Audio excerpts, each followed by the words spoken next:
The best thing about new dungeons is we're still finding cool tips and tricks, and that's one of the things I love the most about Mythic Plus. This is one of those things that I'm not really sure how anybody actually discovered it, and I'm not really sure how powerful or how useful this actually is, but it just seems really cool, so let's take a look at it.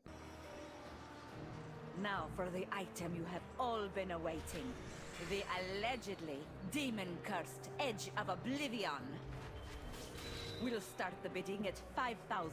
Do I hear 5,000? So if you can't recognize what's going on there, that's me actually starting the RP of the boss without being anywhere near the boss. Typically when you come through this left side, one of the big things is making sure that this RP gets primed so you can just go in there and start fighting the boss. And that used to be like something that I would say, like, let's just have a healer or maybe even ranged DPS, run up there quickly, start it, and then come back. But here you can just start it without anybody having to leave. And we'll talk a little bit about how the RP works in a second, but there's a little bit more to it too. Let's take a look at that as well.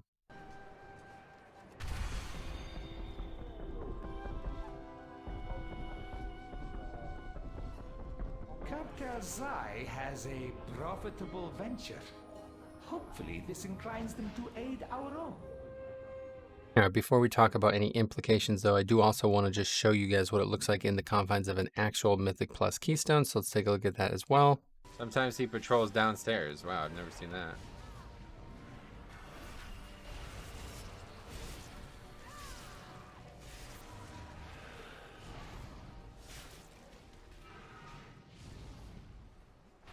If you don't pick him up after he spawns, he just goes there. Well, why would I not? When did he spawn? What changed about that? Edge of Oblivion. We'll start the bidding at 5,000. Do I hear 5,000? I hear 6,000. Yes, 6.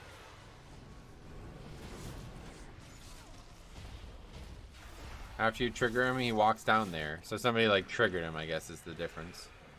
Somebody went out of their way to do that or something? Is that what happened? Okay. Oh yeah, let's try this. Yeah, that's cool. Oh. Well.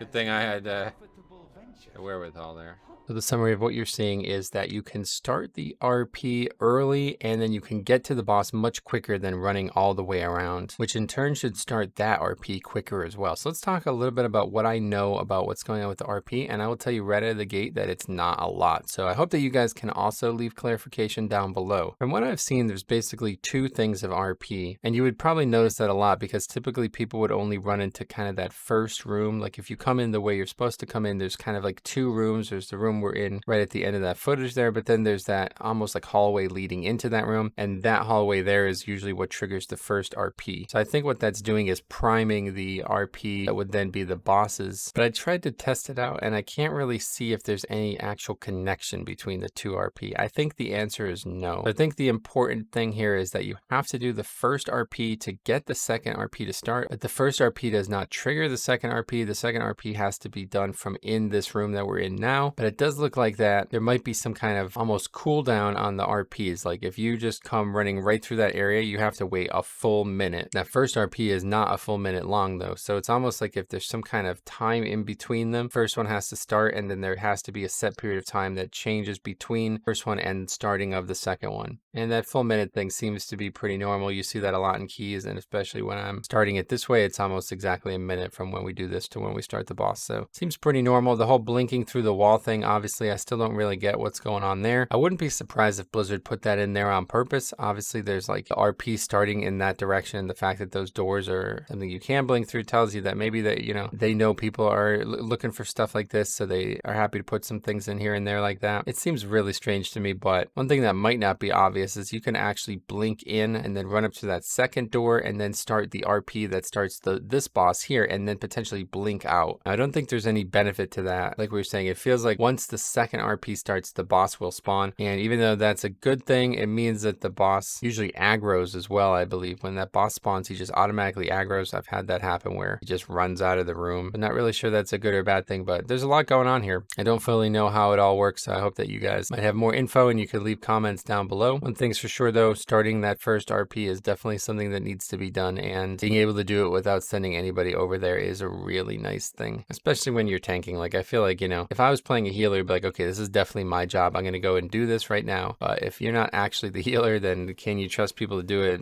Unlikely, I feel like. So it's good. The tank leading the group, also being able to do these key things is really good for everybody. So thank you for watching. Let me know if you guys have any comments or you know anything more about this. Otherwise, we will see you guys in the next video.